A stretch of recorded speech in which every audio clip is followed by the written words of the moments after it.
Assalamualaikum warahmatullahi wabarakatuh. Saya Holida Nabila, kelas 11 MS1 SMA Negeri Plus Provinsi Riau. Baiklah, pada video kali ini saya akan melakukan praktikum laju reaksi, di mana tujuan praktikum ini adalah memahami konsep dasar dan faktor-faktor yang mempengaruhi laju reaksi. Laju reaksi adalah perubahan konsentrasi dan reaktan atau produk persatuan waktu, di mana faktor-faktor yang mempengaruhi memungkinkan kita untuk mengontrol laju reaksi, yaitu memperlambat reaksi yang tidak diinginkan dan meningkatkan reaksi yang menguntungkan. Faktor-faktor yang mempengaruhi laju reaksi adalah 1. Luas permukaan, 2. Konsentrasi, 3. Suhu, 4. Katalis.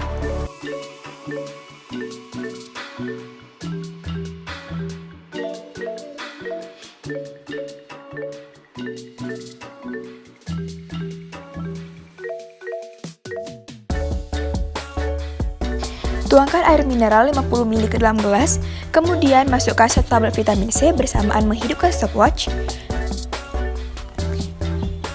Nah, tunggu hingga tablet tersebut larut dan juga perhatikan reaksinya ya.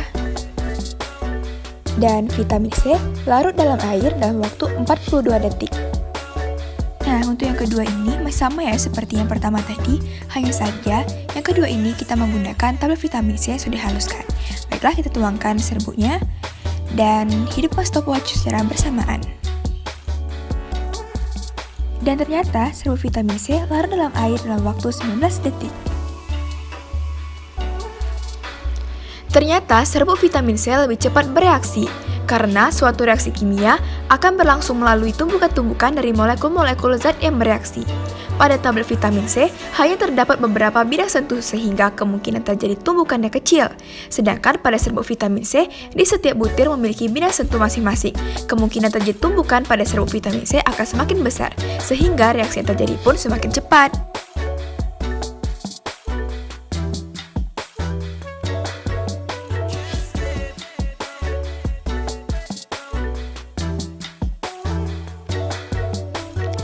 Tuangkan cuka ke dalam kedua botol tersebut.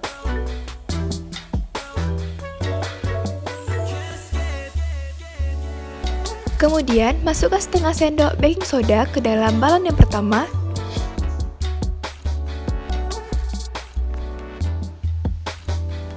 Selanjutnya, 1 sendok baking soda ke dalam balon yang kedua. Langkah selanjutnya, rekatkan balon ke ujung botol.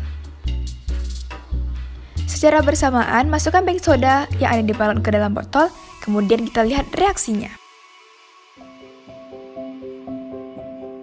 Balon pertama yang berisi 1 sendok baking soda lebih besar karena perbedaan jumlah soda kue dan cuka dapat mempengaruhi pengembangan balon. Hal ini membuktikan bahwa konsentrasi suatu larutan semakin tinggi laju reaksi yang dihasilkan.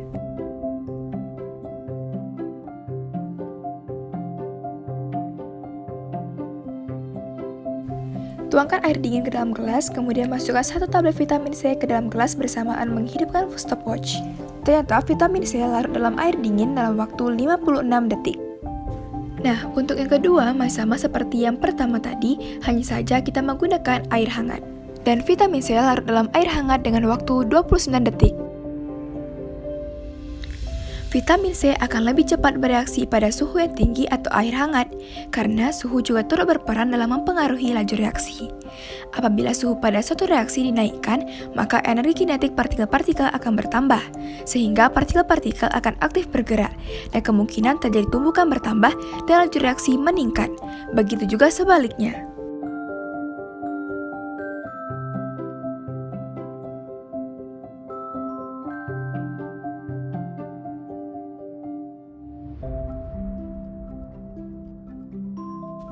Tuangkan backlin pada gelas pertama, cuka pada gelas kedua, dan cuka backlin ke gelas ketiga.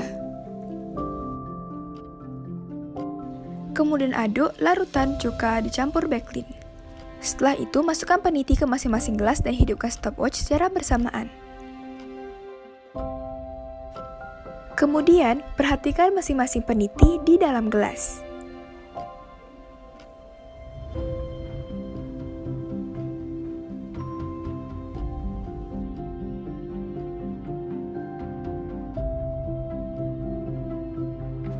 Pemutih mengandung hipoklorit dan juga mengandung asam asetat. Berdasarkan percobaan laju reaksi yang kita lakukan tadi, terbukti bahwa reaksi yang berlangsung paling cepat adalah cuka ditambah baklin pada gelas ketiga dan tampak peniti juga berkarat. Pemutih merupakan katalisator dan cuka bersifat korosif karena pengaruh katalis adalah mempercepat laju reaksi. Maka, dari praktikum tadi dapat kita tarik kesimpulan. Yang pertama, semakin luas permukaan, maka reaksi terjadi pun akan semakin cepat. Yang kedua, semakin besar konsentrasi, semakin besar frekuensi tumbukannya, maka semakin cepat laju reaksinya. Yang ketiga, semakin tinggi suhu, maka semakin cepat laju reaksi. Yang keempat, penambahan katalis akan mempercepat laju reaksi tanpa mempengaruhi hasil reaksi. Sekian, terima kasih. Wassalamualaikum warahmatullahi wabarakatuh.